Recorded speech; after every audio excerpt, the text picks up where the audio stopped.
I think most of you already know, but we have our new president for next year who will be leading this meeting. So let's welcome Grace. Yay. Hello, I'm just going to take us through some announcements really quick. So it's our last meeting for the semester, so I'll skip our introduction and just tell you that our officer applications for next year are coming up. So our secretary, historian, outreach coordinator, event coordinator, and social media coordinator roles will be open. If you're interested in applying for one of these roles, you can fill out our interest form, which will be sent out in the chat. And try to do that before the end of finals, and we'll get back to you on scheduling an interview. So that's all the announcements for today's meeting. And with that, I can turn it over to our speaker, Dr. Ken Meyer. So thank you for coming. Thank you. Let's see if we can. Yeah, you have to unshare.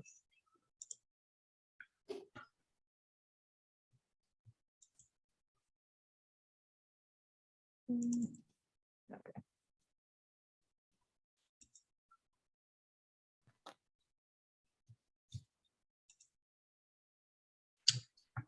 So do you see full screen? A Yes. bunch of birds? Okay. Well, good evening. I'm Ken Meyer. I'm the Executive Director of Avian Research and Conservation Institute in Gainesville. And I'm also the Senior Research Ecologist. And we study birds that are imperiled for one reason or another. A couple of them are actually formally listed as endangered and threatened. Snail kites, crested caracaras. But for the most part, the species we study may appear on a lot of watch lists and conservation priority lists, but they are not formally listed, and therefore an important consideration if you're trying to do research and make a living too. Important consideration is there's not a lot of funding for these birds.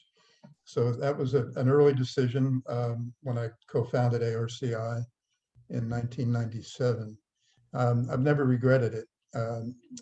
It's very gratifying to try to, well, our mission, pursuing our mission, to collect data that will support effective management and conservation. So what don't we know about birds that look like these right here?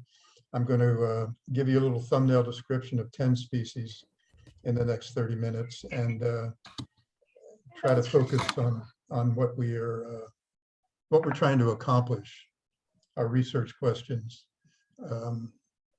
and how that will apply to long-term conservation and population sustaining. I'd like to acknowledge my co-authors, Gina Ken and Amanda Powell. Amanda worked with Gina and me for about 7 years, still comes on part-time once in a while. And Gina and I have worked together since 2000, 22 years. And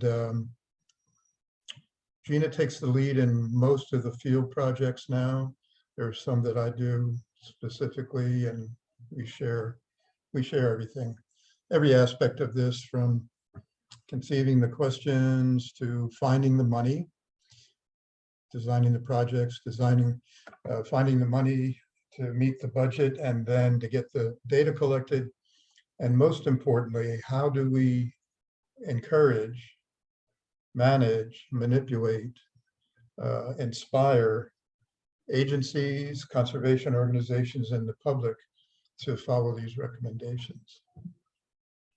First bird I'll tell you a little bit, excuse me, a little bit about is the reddish egret. The reddish egret comes in 2 color morphs. One is white and the other is dark reddish brown. It's the rarest wading bird in the United States. It has a distinctive foraging habitat, which may be limiting.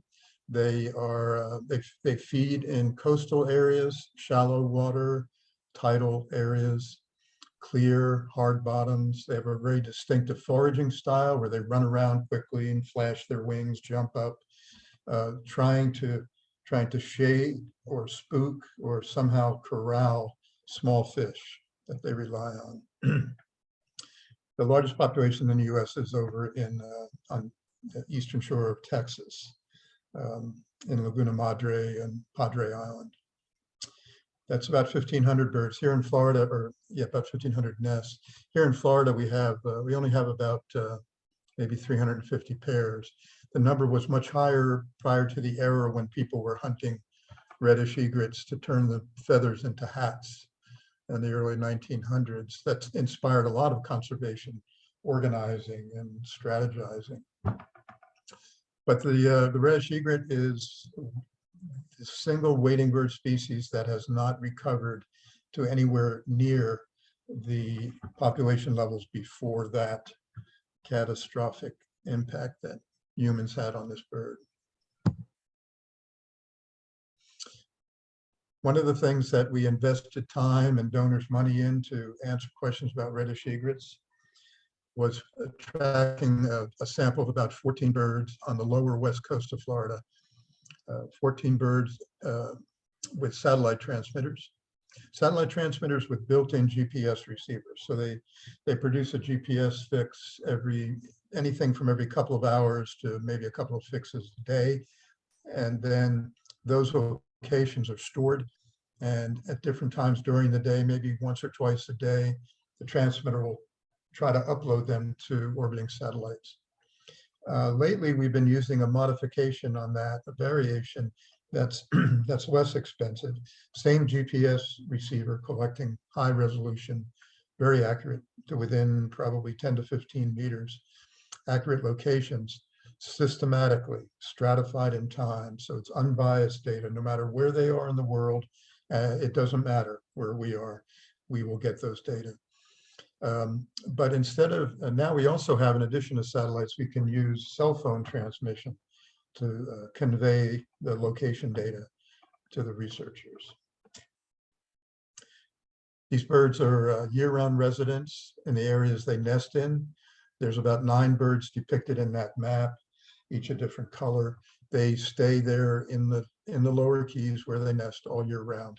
The other area we focused on is Sanibel Island off of Fort Myers. So if you go up the coast, you come to Naples, and then north of Naples, you come to Fort Myers. Sanibel Island is this island out here. And there's a break, and then there's Captiva Island. This is Pine Island. This is Cape Coral. Lots of burrowing owls in that picture, if you could see them.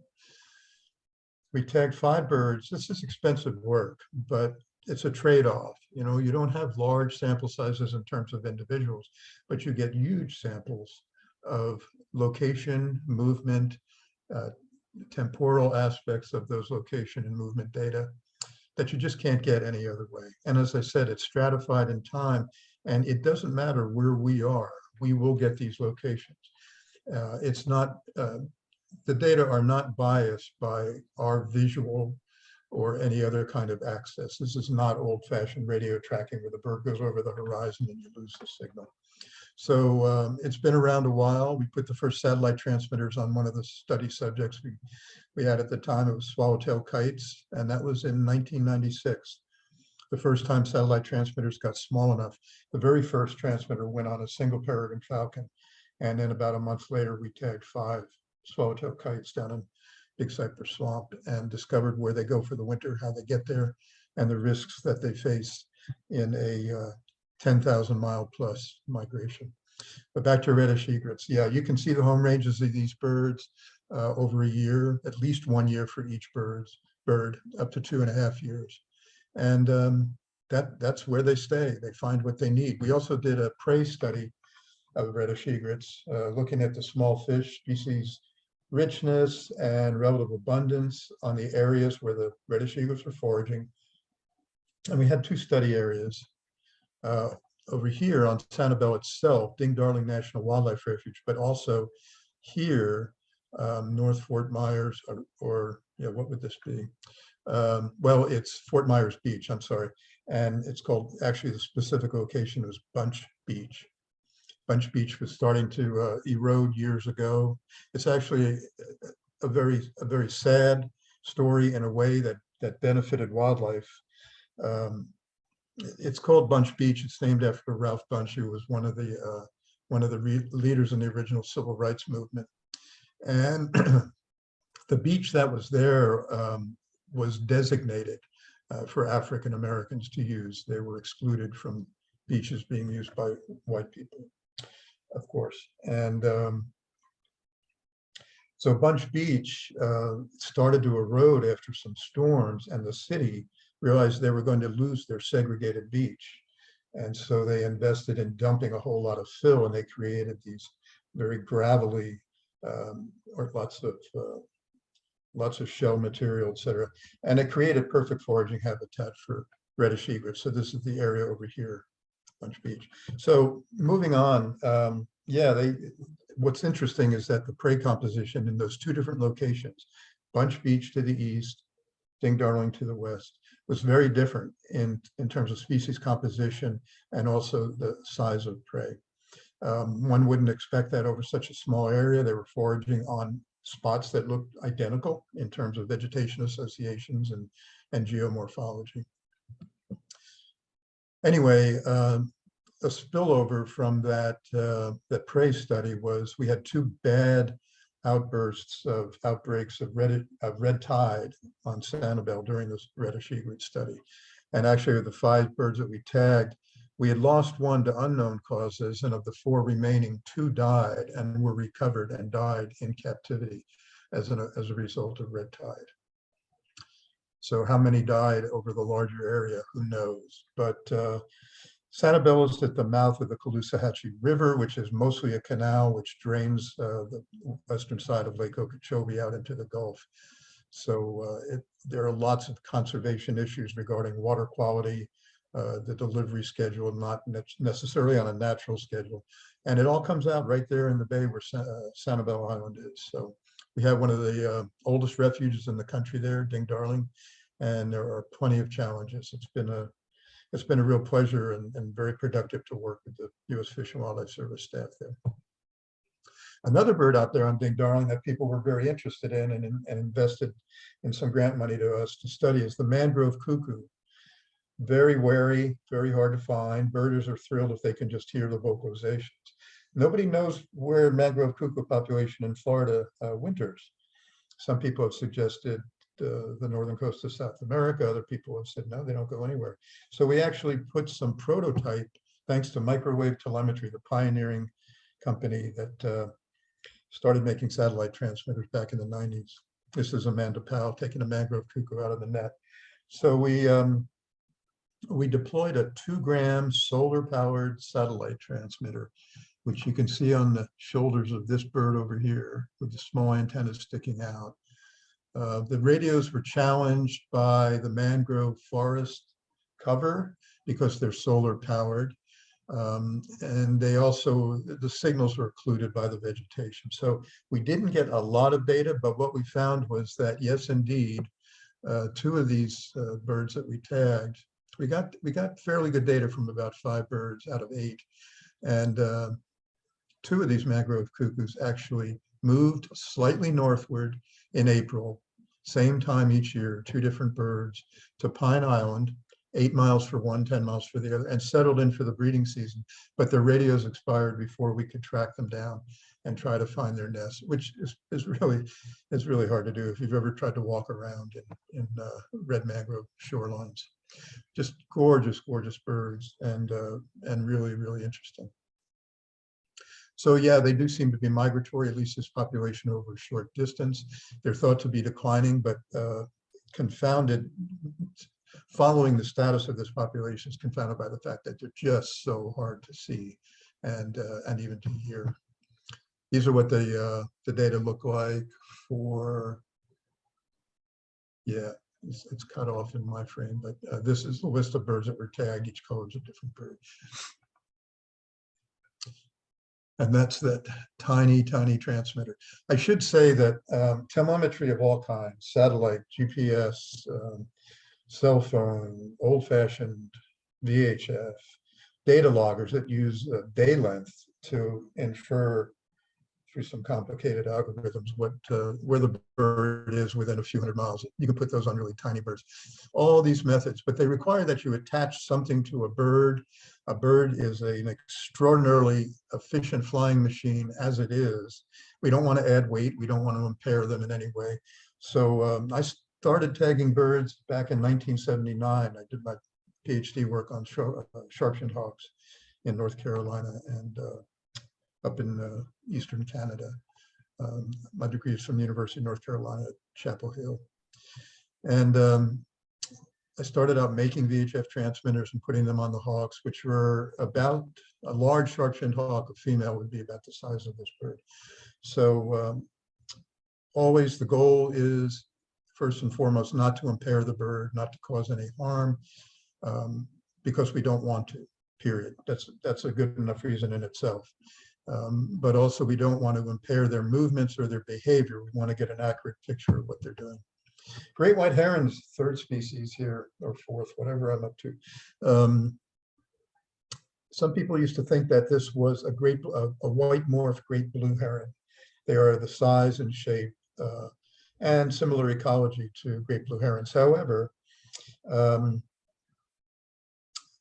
some graduate work by Patricia Kennedy, I'm sorry, I'm getting the last name wrong at the moment. It took a long time to do, but she concluded that great white herons probably are a distinct species. In any case, the Fish and Wildlife Service fortunately regards them as a distinctive population and worthy of consideration in terms of conservation, although they cannot be formally listed.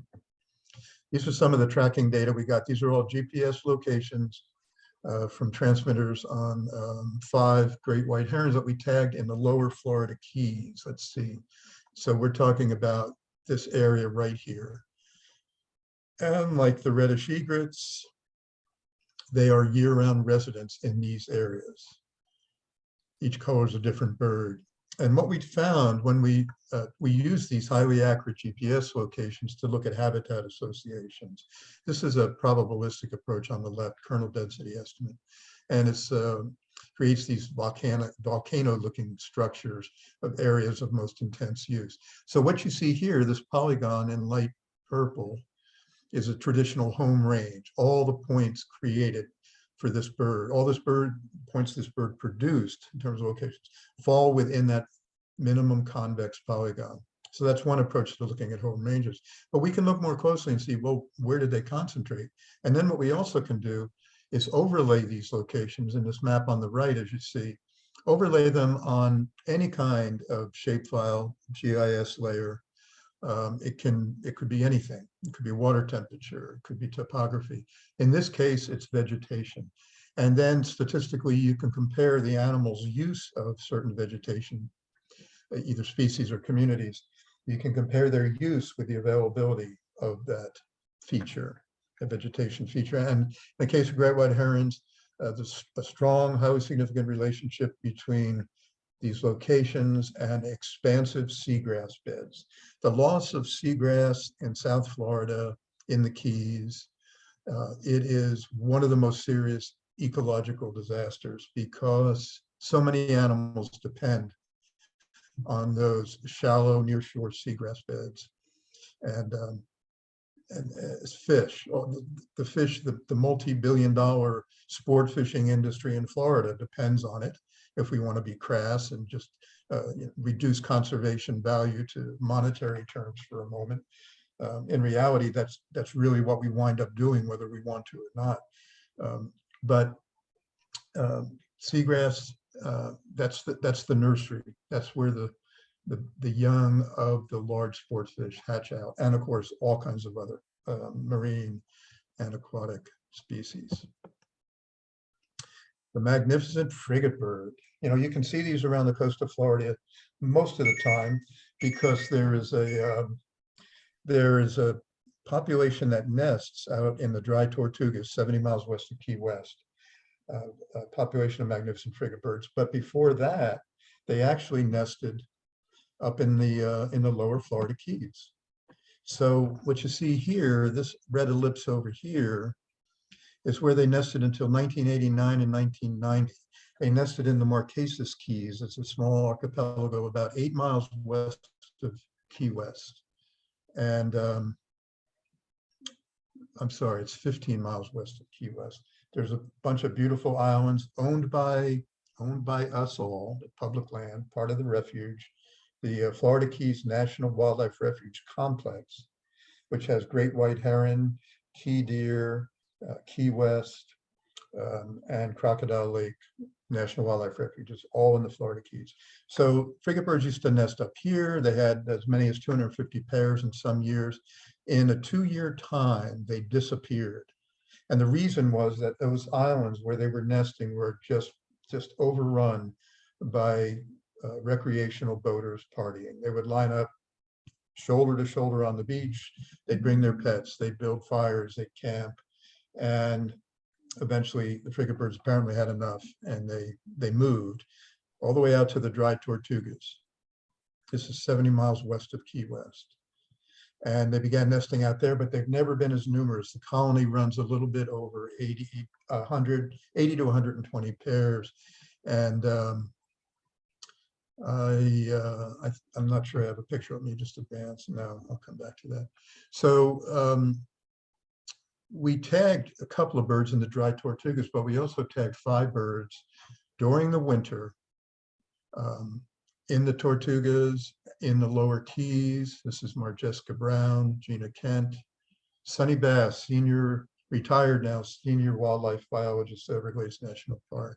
This is Gina and Steve Alsop putting a transmitter on the back of an adult frigate bird, which Marjeska had just taken off a perch in the dark, mostly. It's, if this is a great field of work. I'll say that. I mean, it's extraordinarily challenging.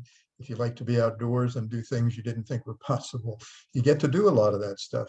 You also though have to deal with the other end of the equation, and that is the data that you work so hard to produce and that that people pay you to acquire. Is it getting used to save these birds? I could give a whole talk just on that subject, and I will say that I could have retired several years ago, but I probably never will, because I just feel like the job is undone. I may die feeling like the job is undone. I hope not, but it really is a struggle for us to see what we have learned get applied. Even when we work directly with land managers, we have found some ways to do it. I'll tell you about them when I finish with swallowtail kites. But anyway, here's what we learned from tagging magnificent frigate birds with these satellite GPS equipped transmitters. There's 5 birds in this picture. The concentrations are their wintering areas for this pink bird up in Florida, and this is where it nested. So unusual in that this bird nested here in the summer and in the winter moved north. Same here. This light blue bird nested on the tip of the Yucatan Peninsula, and in the winter went up here to the Florida Keys. Same for this bird down here on the Yucatan, nested here, went up and wintered here. 5 birds in total. 1 bird died farther south on the coast of Honduras. And then we tagged 2 birds that nested in the Dry Tortugas. Yellow is a female, green is a male. And this is these data represent about 2 years.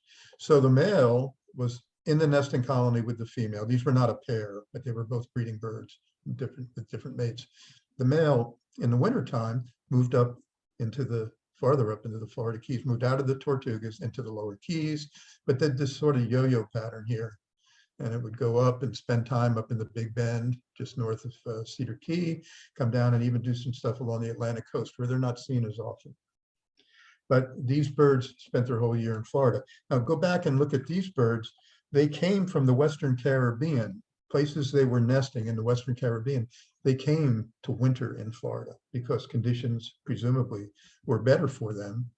And Florida has probably 10 to 15,000 wintering frigate birds from breeding populations throughout the Caribbean. So here we are trying to save the breeding population in the United States. It's barely hanging on. It's still being disturbed. They're losing prey as quality of oceans and the prey base in marine environments declines. and it is declining. Well, you know, we can barely maintain a breeding population in the United States, yet all these other birds in the Caribbean are telling us that there is such a good source of food up here compared to where they are, that they come up here for the winter. How do you catch frigate birds? Well, the picture I showed you where Marjesta was reaching onto a limb, is you motor a flats boat up on a dark moonless night.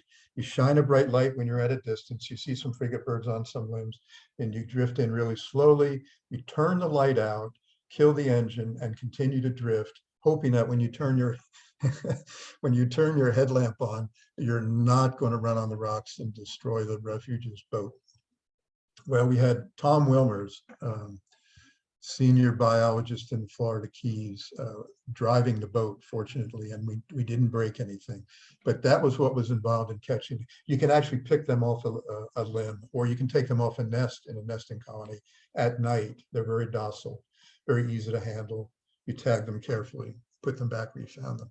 So this is what it looks like, making an army of decoys, because what we learned, and this is really important, and we never got to finish this project, but we're trying to find islands in the lower Keys, not all the way out in the Tortugas, and not where they got disturbed in the Marquesas Keys. There are other islands that the refuge can manage and protect better than those more distant sites. There are no frigate bird nests on there, but historically there probably were. So we wanted to see, do frigate birds respond to what's called social attractants? Other people studying seabirds of other species all over the world have figured out how to do this. And it's beautiful. These birds are highly social.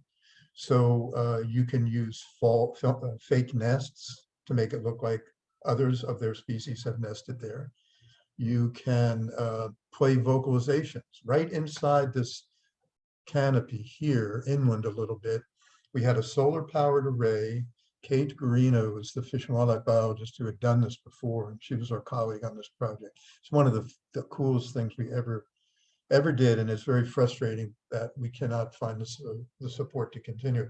What we're trying to do is figure out how we can attract pre-breeding age birds to these islands so that they settled in, they form pair bonds, so that when they reach breeding age, they'll nest there, rather than going all the way out to the dry Tortugas, where there are fewer trees every year because of sea level rise.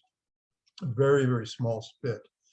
So there's one live bird in that picture. It is this juvenile right here. All the others are plastic friends. We have male decoys here displaying. The white birds are females. And this young bird felt totally at home. So I should add, one of the big challenges in recovering this species and getting it to some level where it's sustainable is they don't breed until they're 5, 6, 7, usually about 7 or 8 years old.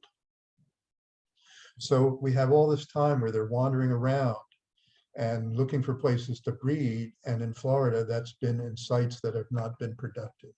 So when we started using these decoys and this automated playback system back in here in the woods, and what we do is it would play back vocalizations in March and April, play back courtship vocalizations. And then we put another little MP3 card in there in May, and it would start playing vocalizations of birds that had young on the nest, young birds begging, etc. And then we had a third set of vocalizations that we played for that period when the young had fledged, but all the birds were real busy foraging around the colony. And so seasonally appropriate vocalizations. So this combination of decoys and playbacks and some fake nests definitely worked. And what we were seeing was this array of life of age classes represented, from this young of the year, this 1-year-old bird, all the way up to birds. They show a progression of changes in their plumage. Other people have figured this out, much to their credit, and thanks very much to them. But as they approach breeding age, there's gradual changes in their plumage from year to year. And what we were attracting to this very site was birds that were older than 5 years old, but not in full breeding plumage. So we just could not maintain it. It's very, very labor intensive to keep this functioning.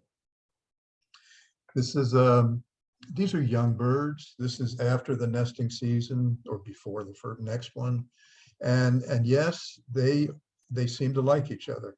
And something that people who have studied frigate birds explain to us is they actually start dating during that long period before they nest.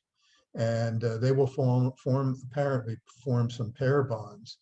And what they do is they sort of play house. They'll occupy nests that have already been used for nesting outside of the nesting season, and they'll alloprene each other, as you see here.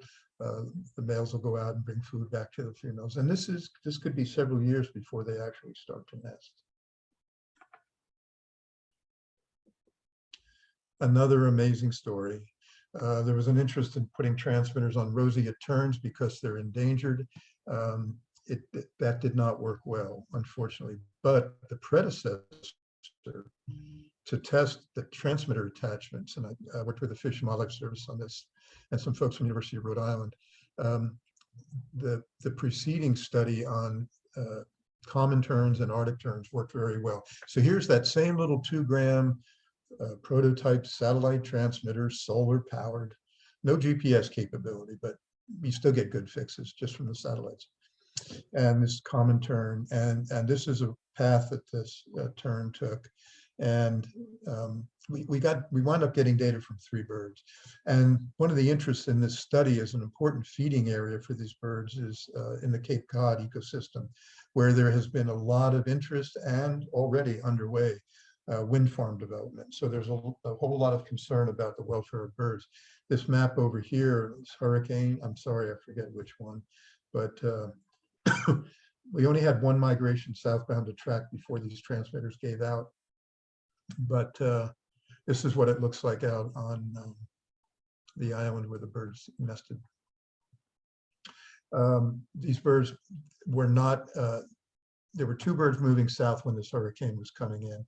And you can see they just went, it wasn't exactly contemporaneous, but almost. They went through some hellacious weather and they just held their heading. They just stayed right on course and went down to where they wintered in northeastern South America. But we proved that on these terns with relatively short bills, these transmitters and the harness attachment was safe.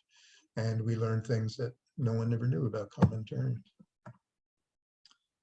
White-crowned pigeon, similar story. These birds hadn't been tracked remotely at all. They occur in Florida as a breeding population, small. Those birds and the breeding birds in Florida, especially, well, all of them, they leave for the winter and they go mostly to Cuba and to the Bahamas.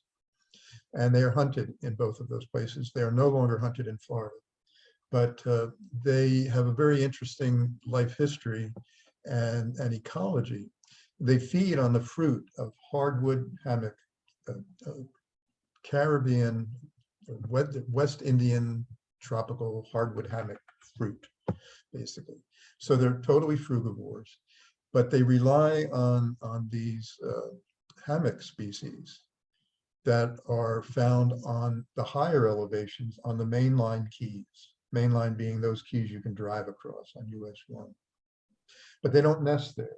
They nest in dense mangrove forest on islands quite a distance off of the mainline keys, where they will not be depredated by various predators, but especially raccoons, probably rats. We did some tagging of, did some camera work on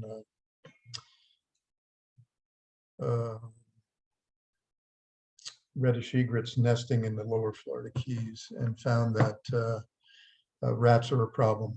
And that's a manageable problem, but the Fish and Wildlife Service doesn't have enough money to do anything about it. So we did the satellite tracking of the white-crowned pigeons, and we saw where the main connections for the Florida population were the largest islands, Cuba and the Bahamas, or the nearest islands.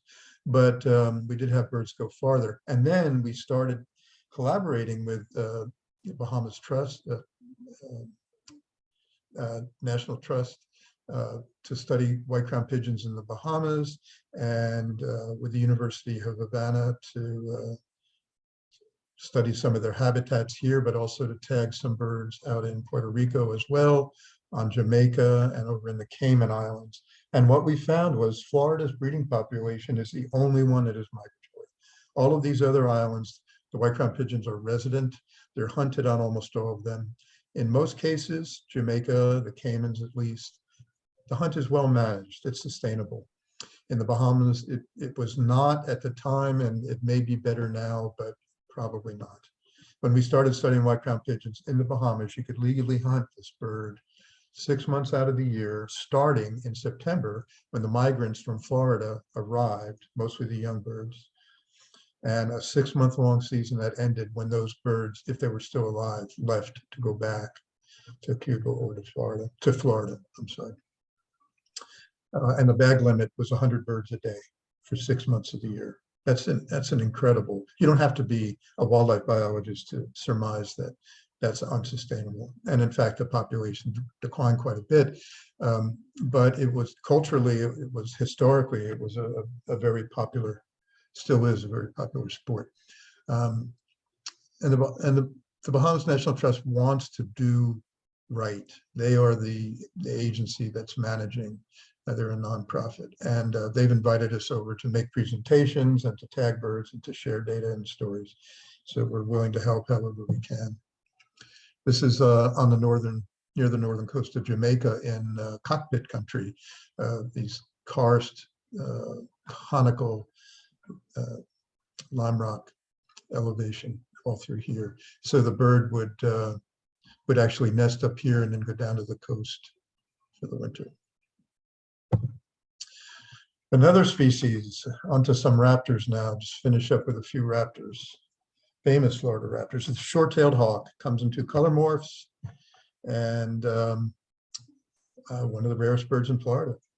We started studying them in the 1990s, and at that point, the late John Ogden had done beautiful life history, natural history studies of the short-tailed hawk, and what he had to guess about, it proved to be very, very accurate. As others tried to learn some things. So we did tracking studies. We did some satellite tracking and VHF tracking, and identified habitats that we thought within a couple of years were nesting habitat.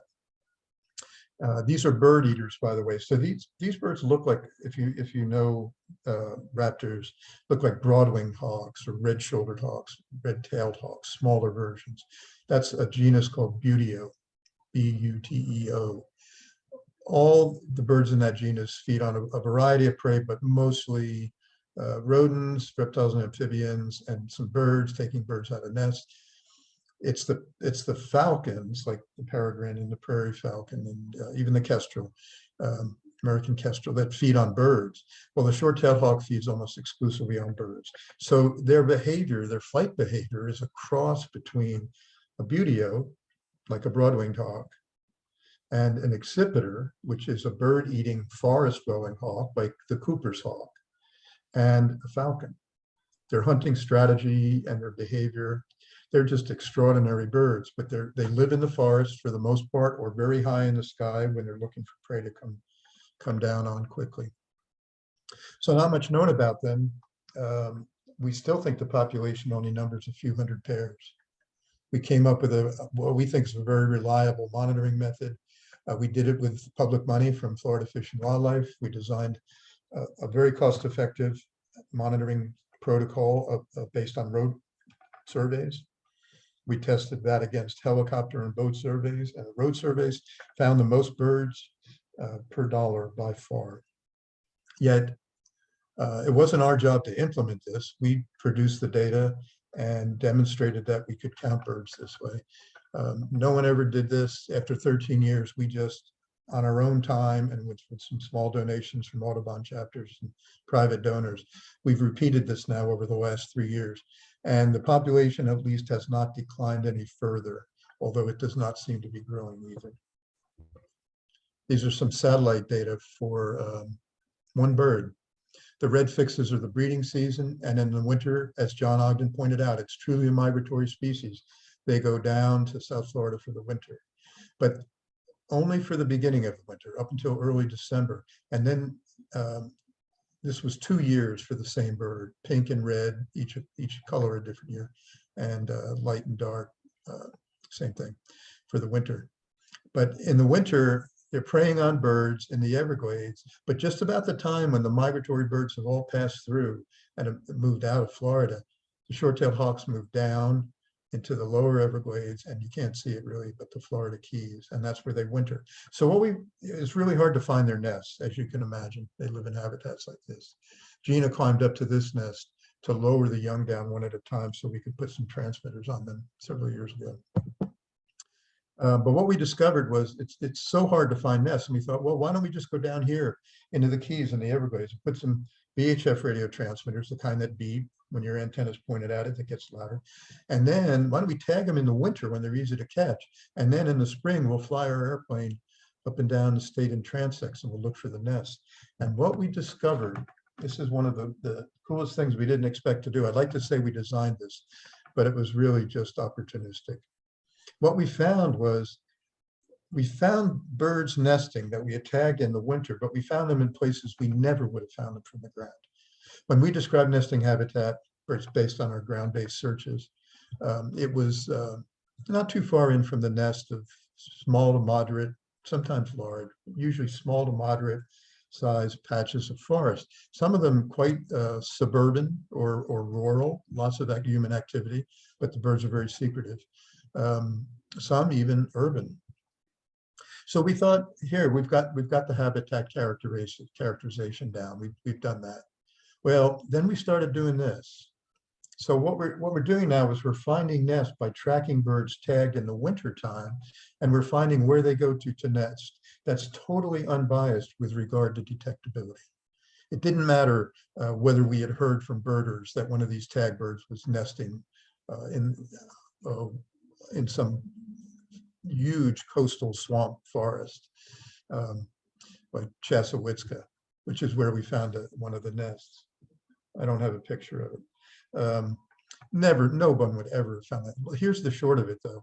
If you, I can't even see the p-value down here, but we compared three different variables, and this particular one was, I can't see the top of the picture, but what this showed was that nests found by sight were,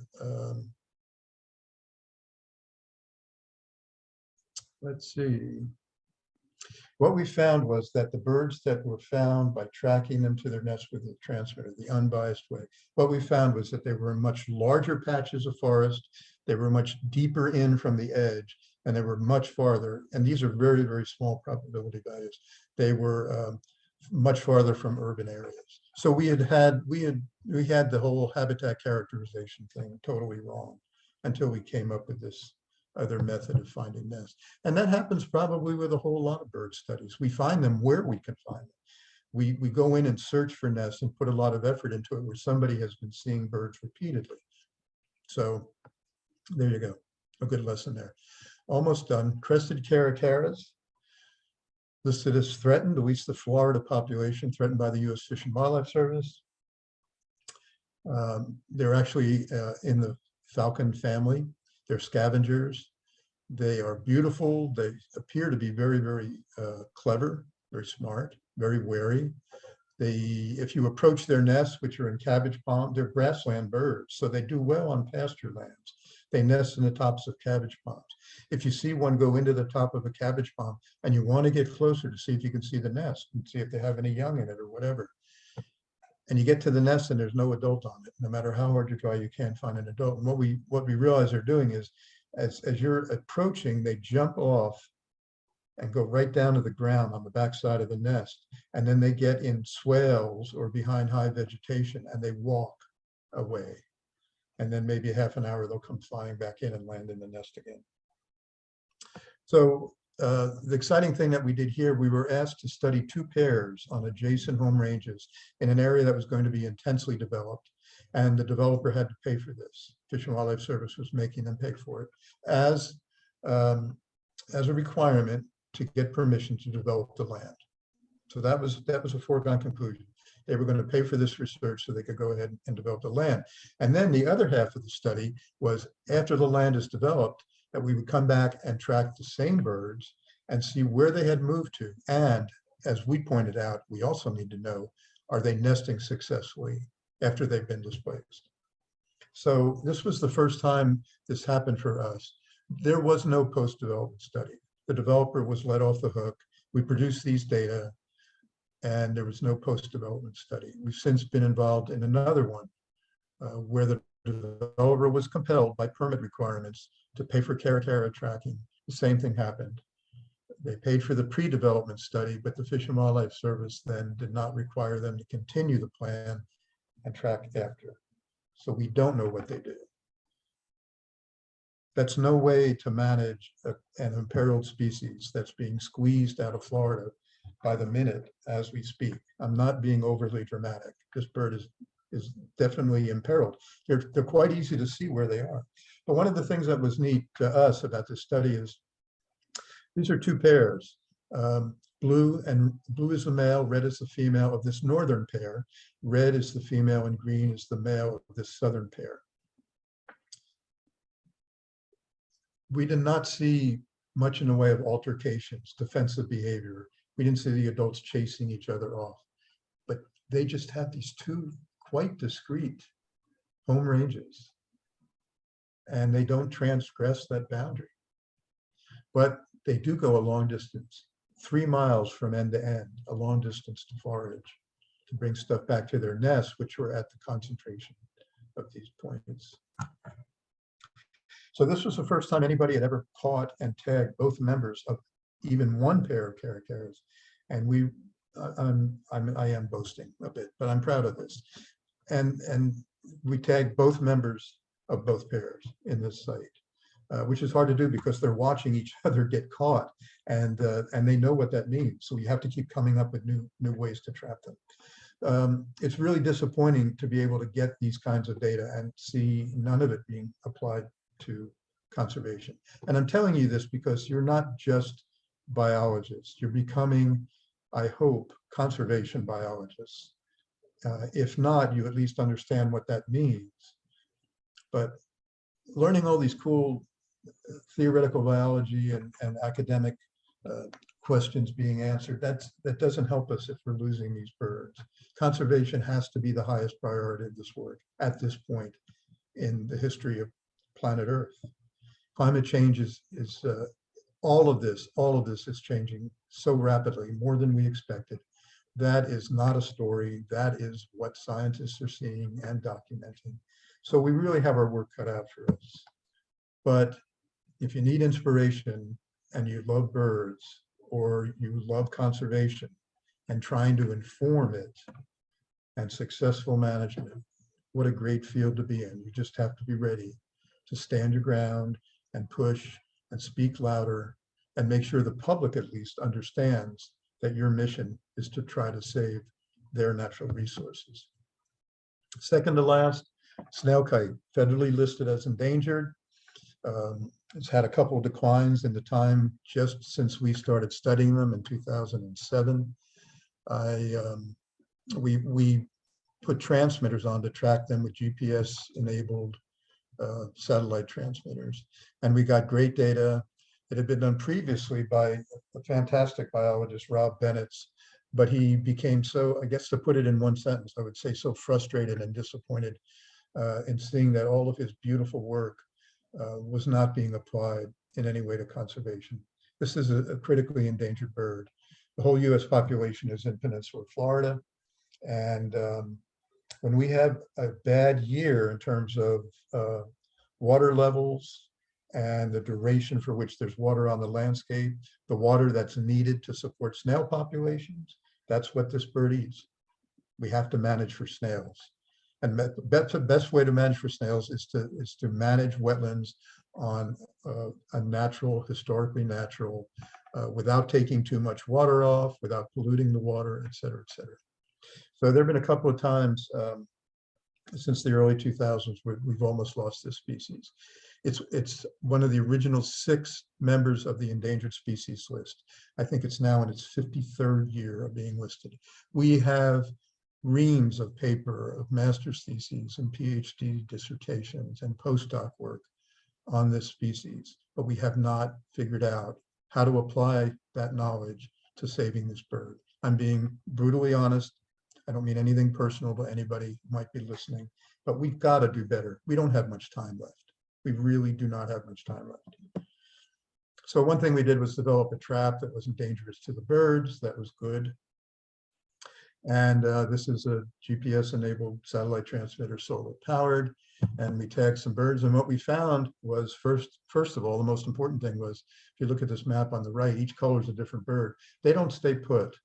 They wander over their whole US distribution, which is from the bottom of this picture right up to the top here. That's it. And they can cover this entire distance and come back again in a couple of days if they want to. But as you see here in this map, they have areas where they concentrate, and they might just shuttle between them to evaluate prey conditions. Birds will be nesting anywhere in this Florida range during the nesting season. So this is not a seasonal migration. They're making these movements any time of year. Look at this urban area here, Lehigh Acres. There's, I believe, 5 birds tracked just in there. So it was really informative to see in this map here. I'm going forward, I'm sorry, because I can't remember the next slide. But to get all these species in, I don't have another graphic of this, but what we learned was that over 60% of these fixes during the winter were outside of the nesting season, and the percentage was even higher during the breeding season. So these red crosshatched areas are the wetlands, Everglades, Lake Okeechobee, smaller ones, the Kissimmee chain of lakes, etc. These red hatched areas are where snail kites were being studied intensively and supposedly managed, although very few of the results of the scientific work was being applied to management, not effectively enough. So these birds are all over the place. And some of these places are probably ecological sinks. The birds are not reproducing well in them, but they're being attracted to them. They're artificial wetlands of various types. So it was logical after we studied snail kites for a while, and we're trying to tell people what we thought was going on, which was the same thing Rob Bennett said years ago, and that is we can't manage a few wetlands and expect to save snail kites in the United States. We have to treat that entire 2/3 of the peninsular Florida as a network where in any given year, there's a certain minimum number of hectares of suitable snail producing habitat to sustain an X-sized snail population that will be viable ongoing into the future. We should know that by now. We should know those numbers, and we should be able to figure out, with access to all these land managers, water managers who want to help.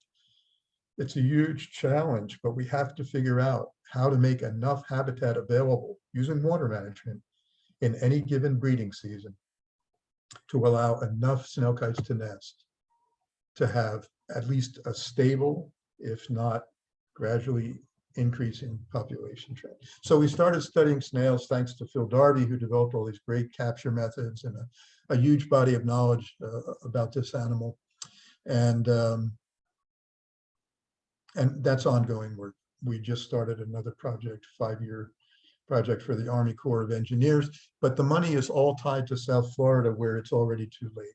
The area where we're studying the snails is down here, and that area lost snail kites in the early 2000s. That was the biggest US population. They're no longer nesting there in anywhere near substantial numbers. We did a mercury study. We caught 22 birds. We tagged half of them. The other half, we collected samples for copper contamination, which was very interesting. Copper is used as a fungicide in citrus groves. And so there's a lot in the environment in Florida, and it impairs bird reproduction. The lucky thing for snail kites is, even though they're feeding in these wetlands with high copper concentrations, we looked at the birds we caught. We sampled feathers, blood, and feces. And the concentrations in the feathers and the blood were quite low. The concentration of copper in feces was very high. And it turns out that the copper was being, in the bird's guts, was being encased in a small crystalline structure. And the kites were passing the copper it wasn't a problem for them because they weren't holding it long enough. They weren't digesting it. So good news for a change. However, what came out of that study, we also sampled all these birds for mercury. And what we found was the highest concentrations in the snail kites were high enough to be causing a 30% reduction in nesting success in other species where it's been measured. And those are the birds down in the historic Everglades, the deep Everglades. So there's a next important step here, but we've been unable to get any funding to pursue it. And that is to determine just what the behavioral impacts of that mercury are. It could be one of the factors why birds are not nesting there as they once were. It may not, but either way, it would be great to know. So these are a couple of the other birds we're studying right now, and I'm not going to say anything about them because we won't even do it in a short time, but Southeastern American kestrel, it's a population of American kestrel that's doing very poorly. It's limited to Florida and southern Georgia, the Florida burrowing owl. And the white ibis is quite numerous and doing okay, but we were asked to study them in relation to the Kissimmee River Restoration Area. I worked with Mike Cheek in South Florida Water Management District, and it was really an enlightening study. And we've got great range-wide data. These birds look like snail kites when you look at their tracking maps.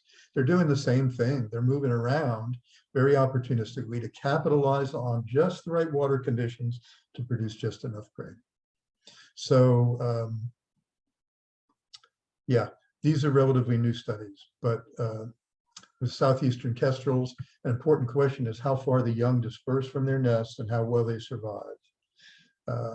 Florida used to be, and the Southeast used to be covered in much larger expanses of pine forest, which is pine glades where it burns frequently and the ground is open, but there are trees to nest in and perch in. That's what kestrels like. But we don't have those pine forests anymore. And the young may not disperse far enough to find suitable patches of pine forest. So we're using some old-fashioned radio tracking with kestrels to try to determine how far they go and how well they survive after they fledge. And with burrowing owls, it's focused more on movements, but responses to disturbance and to habitat that grasslands that aren't either grazed or burned and go out of suitable condition for burrowing owls.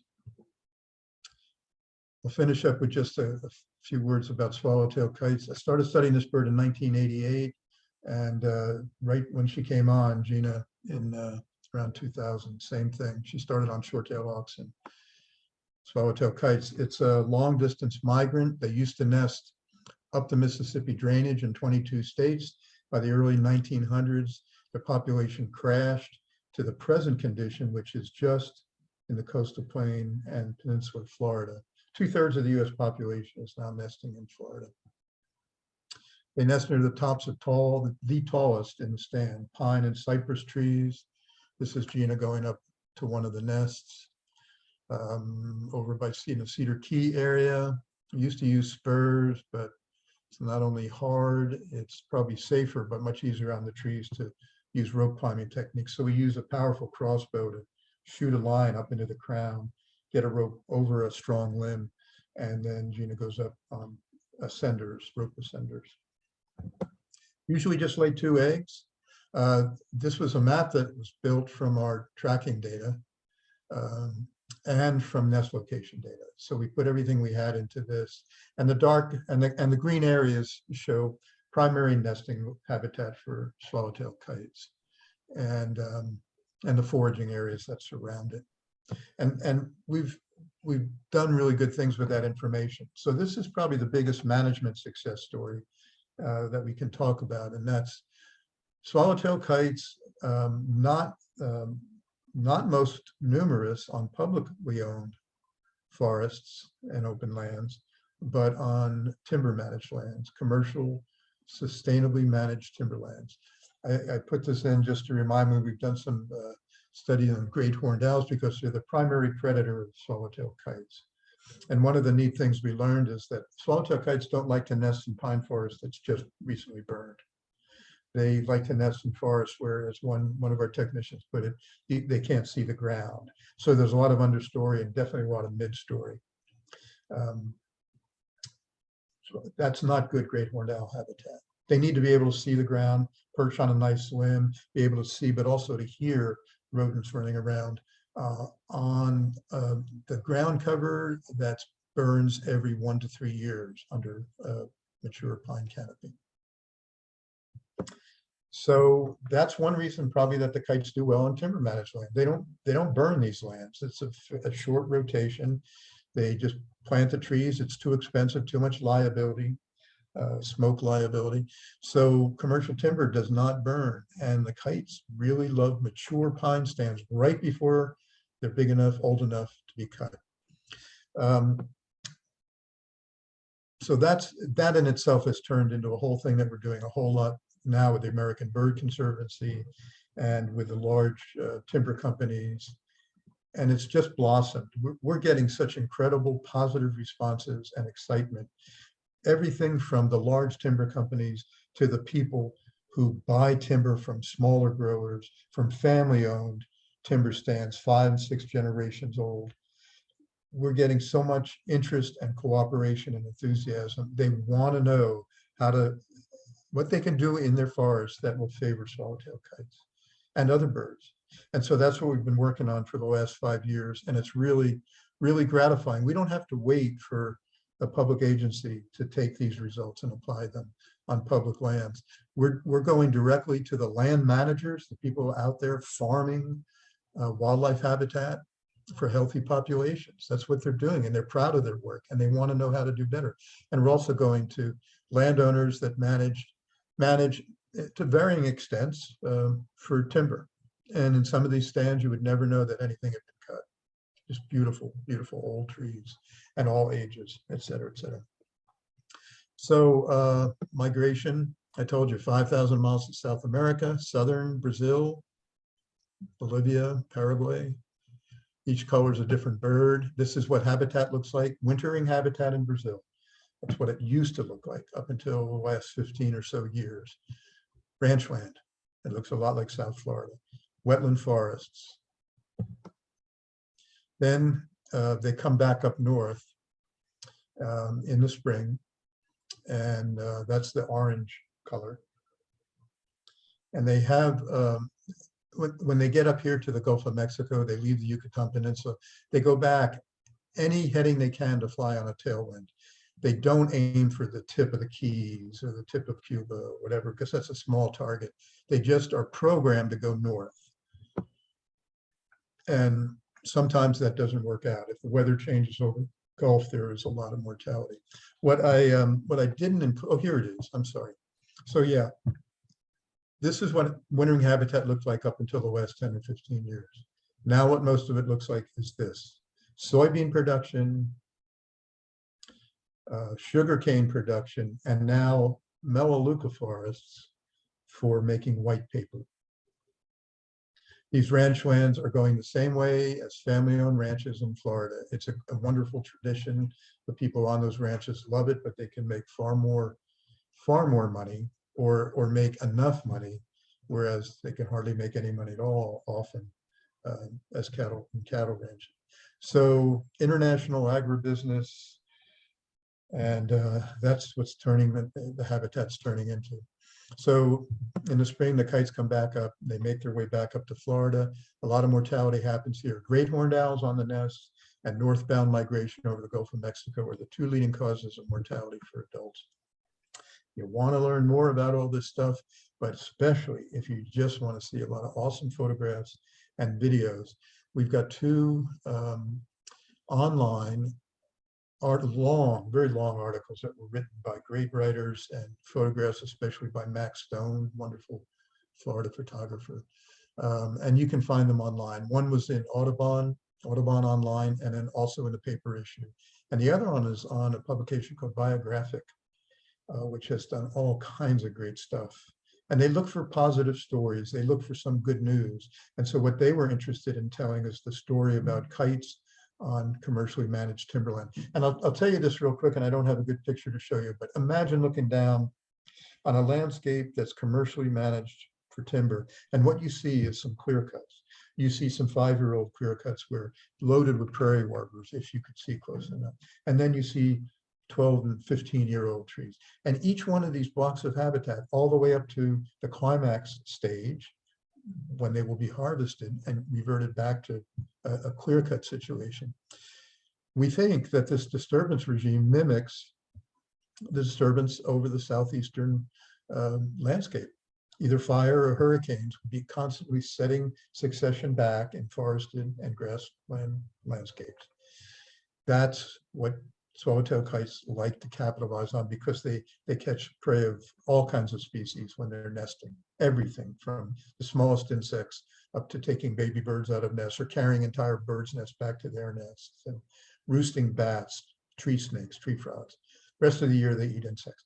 But in this very heterogeneous landscape with all these patches that mimic different successional stages in an ecological trajectory, that's what the kites do well in. So a win-win. This is the cover of the American Bird Conservancy magazine, maybe the last issue, maybe one back, but there's a lead article in here about the kite project I just described that we're doing with ABC and all the timber companies. Some more stuff. Actually, right now, I can look out the window and almost see Lake Okeechobee. For the next couple of weeks, we're going to help out a BBC film crew who's doing some work on snow kites and apple snails. So yeah, it's exciting to be a part of this. We feel like telling these stories to the lay public, or in ways that scientists can just marvel at them. And I hope some of these have moved you. It's hard to think of a world without all of this, and we barely have scratched the surface in learning what these animals can do. So thanks to all these people. Here's our contact information lower left, and of course, thank you for being here and for your attention. Glad to hear any comments or questions. Thank you very much. You're Really very welcome. informative. Yeah, we are running low on time, but Yeah, it's have a any long story. questions? Is there a particular need for any like student researchers or volunteers with your organization? Always, always. We have people now who have been helping. You know, we travel a lot, so that's hard on a schedule. But yes, just very, very recently, we've had people. We try to make it as interesting as possible, but it has to be desk work. If they can come out in the field, that's great too. So yeah, if you have an interest in any of these species and would like to learn more, or just get out and help, get in touch with us, in touch with me, and you can find Gina's address at the website as well. And thank you for what you're doing. I wish I could hear your stories. You know, what you think your trajectory is, and I just urge you, if you are moved by the natural world, and I imagine you are, you wouldn't be where you are, please don't forget that all the data in the world aren't going to help if we lose species like these. Awesome, thank you.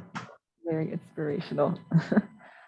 Well, thank you very much for coming out and talking to us again. We'll be sure to send out this email to everyone in our organization, and we'll have people reach out to you if they have any more questions. That's great. I'm glad you filmed it, and we'll spread the word. Thanks. Thank you. You take Good night. care. You too. Bye.